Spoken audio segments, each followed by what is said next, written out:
What is going on today, everybody? I hope you're having a 2 thumbs up kind of day. I know I am, because we got some stuff we got to get done and catch up on a couple projects that I've been pushing off till way later. Well, way later is now. So without further ado, let's go ahead and start knocking off some projects on my to-do list. First things first, let's get this heat shield installed on the Subaru, because I've been neglecting it for a little bit. I just need to get it done. Now, step one, let's get the car and bring it to somewhere where I care to work on it.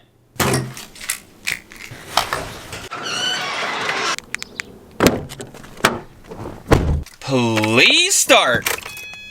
That's a good sign. Oh. While we're waiting for this car to warm up just a little bit, I don't want it too warm because my hands are going to be in the engine bay, but I need it warm enough to get oil kind of circulating before I move the car. Let's get the car moved over there, and then let's get ahead and start taking some pieces out of this engine bay.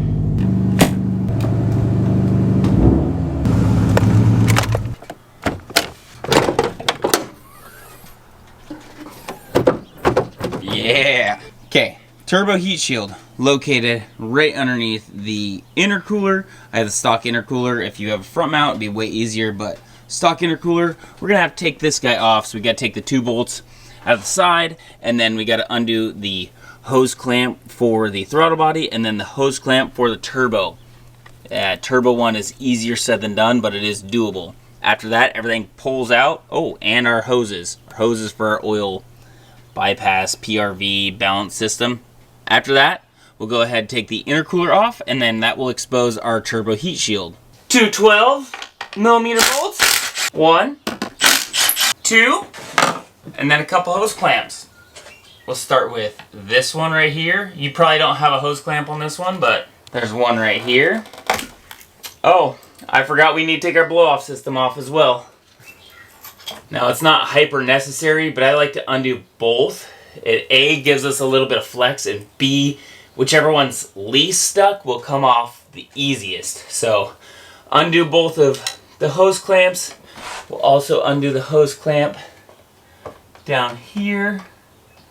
Now, I might get a socket to undo this one, because that might be easier for me in the long run. This will work. Make sure not to undo too much of the turbo one, because it is barely held on there, and if you lose it down in the bay, it's not the end of the world, but it's not ideal to get out and have fun doing that. So now, take our blow-off off. I think you guys will have a 12mm here as well. I've got Allen keys on the GFB, so let's go get Allen keys, replace that. Now, if you still have the stock blow-off, I believe you're going to want to undo the hose clamp attaching to the air recirculating system, because this has a paper gasket in it that rips usually.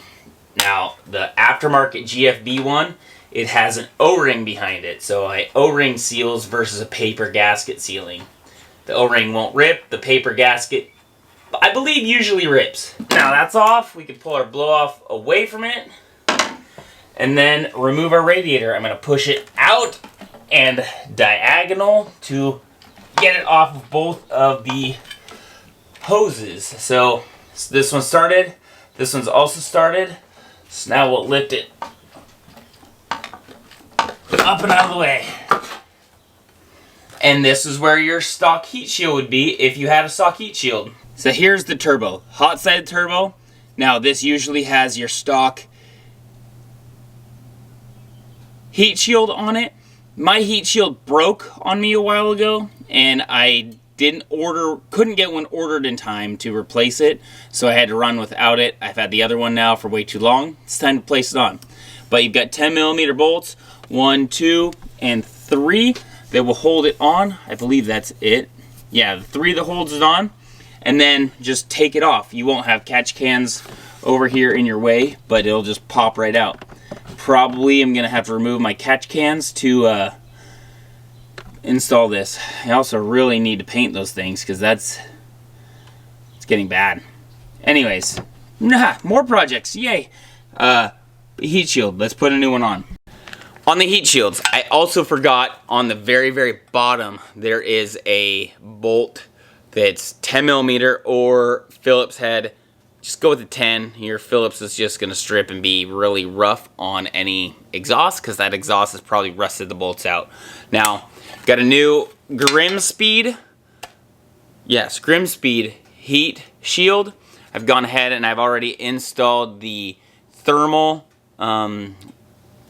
tape on the inside. So now I have to remove the protective layer on the outside of the stainless so that it will be pretty, not burn this off. But it comes with 3 bolts, 10 millimeter bolts, and I've got to install it. So let's go see if we can do it without the catch cans before I remove all the protective film. So trying to install this in here, and I thought for sure there's no way I'm getting it in, but sure enough, if we go ahead and take this and rotate it forward, we can get it under this bracket and then tease it in there to where it will mount up now.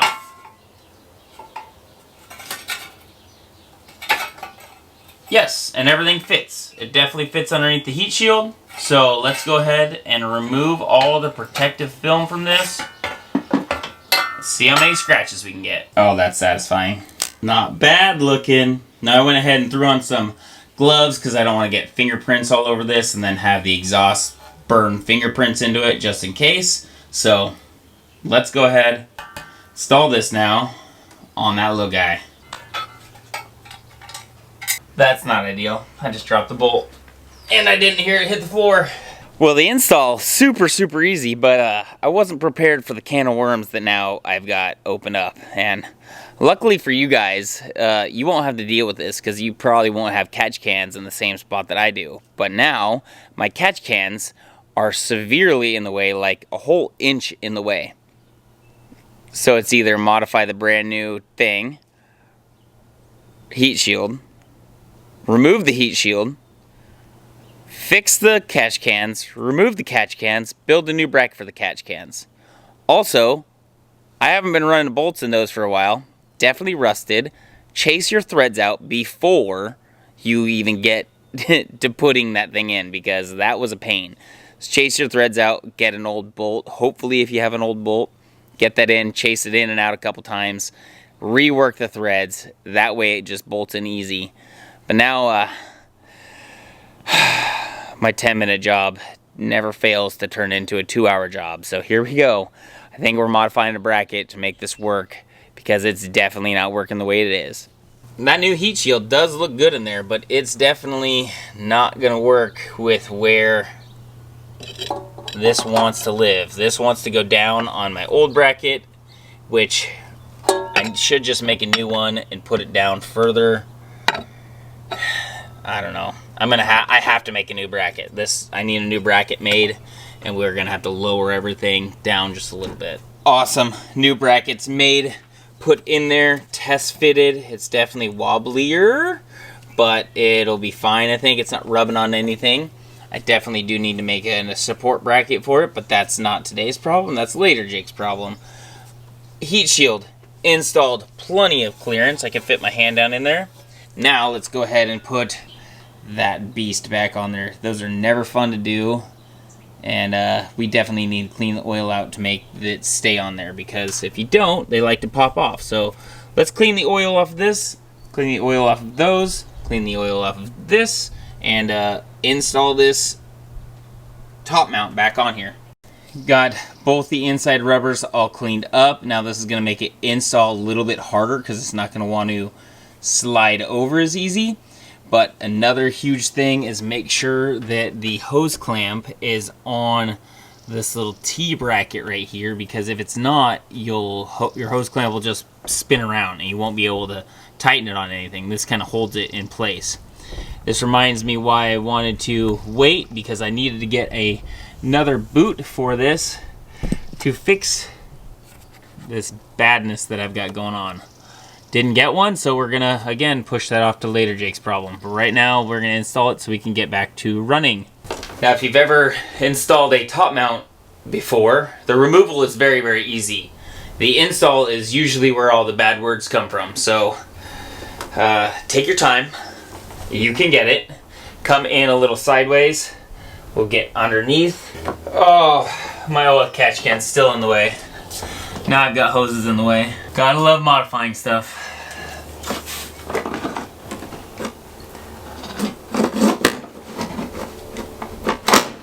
The biggest fight you're gonna have is this turbo coupler fitting around the bottom, because you can't get it lower to get it on there right. And this has to fit, these have to fit. It's really, really time consuming and tough, but at the end of the day, it is doable. You just got to figure out a way that it's going to work for you to get it on there.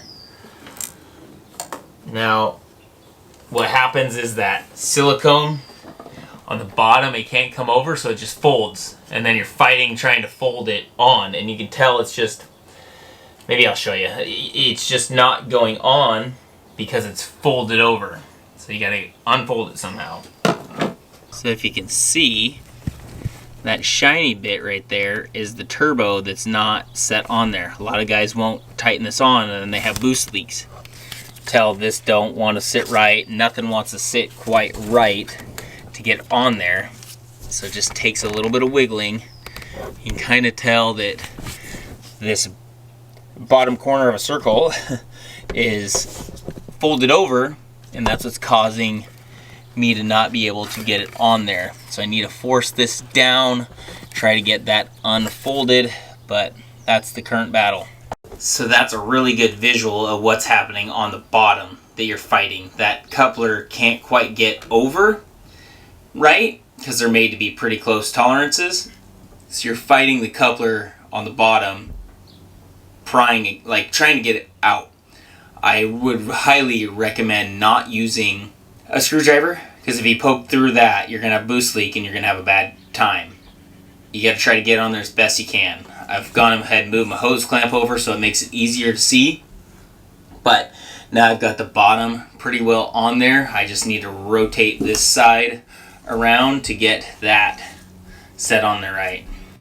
Just keep trying, struggling, and trying something else, but it will eventually get on there and it'll look like that. Everything will kind of seat in there nicely. Now I like to bolt it down and get these hoses in before I do any of my couplers, because if there's any flex I need, or if I tighten it and I try to pry it a certain way to get a bolt in, then it's going to put a lot of pressure on these couplers. And we really don't want a lot of pressure on that one, because it's already under a lot of pressure from the internal boosting, and now you added a torsional, and it makes it want to pop off a lot easier. So save yourself some hassle, leave your hose clamps loose until the end, and then get it all tightened up. And then the best part is, as soon as you get it installed, you go to tighten down the clamp that's on here, this little red guy. Remember that tab that I said that keeps it from spinning? Well, that thing falls out and then it just spins, and then you can't tighten it. So you got to take it back off and try again, and the tab always lands right here, and you can't get your fingers into it to hold the dang thing.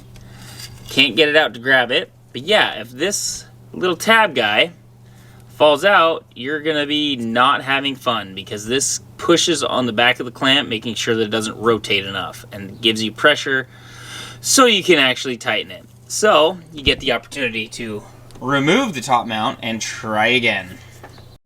Now, big thing, don't forget to reinstall your blow-off valve, your bypass valve, whichever one you have. Double check that all your hose clamps are tight. Make sure that one's still good, and you should be good to go. These three need to be installed, your 2 bolts, and that's it. And just like that, that's how you turn a 15-minute job into an hour-and-a-half job, just by having extra modifications that nobody else does. So if you're doing this on your vehicle, you're not going to have all these problems. It's going to be pretty simple. 3 bolts in, 3 bolts out. And that's the hardest part. The intercooler is your biggest challenge, but you can do it. It's not that bad. Just make sure that that piece doesn't fall out of the silicone 90, and it's not hard. Last thing to do, double check everything that you took off, make sure everything's fine, and then start the vehicle. See if it's running funny, because there will be a huge vacuum leak if you don't have something hooked up. But let's go ahead, start this thing up, and check everything out.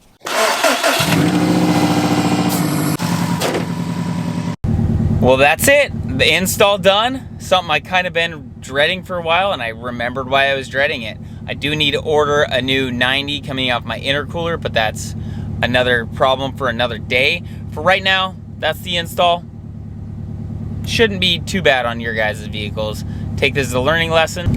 I want to thank you all for watching. I hope you enjoy the rest of your day. I'm going to enjoy mine. The car is back up and running and the way that it should be, and I'm going to go enjoy it for a minute. Take it easy, everyone. Peace. And while you're at it, don't forget to like, comment, subscribe, and let me know if you're having a good day or not. Take it easy, everyone. Peace. Good luck on your install, because you're going to need it. Just kidding. And just like that, that's how you turn a 15-minute job into an hour-and-a-half job.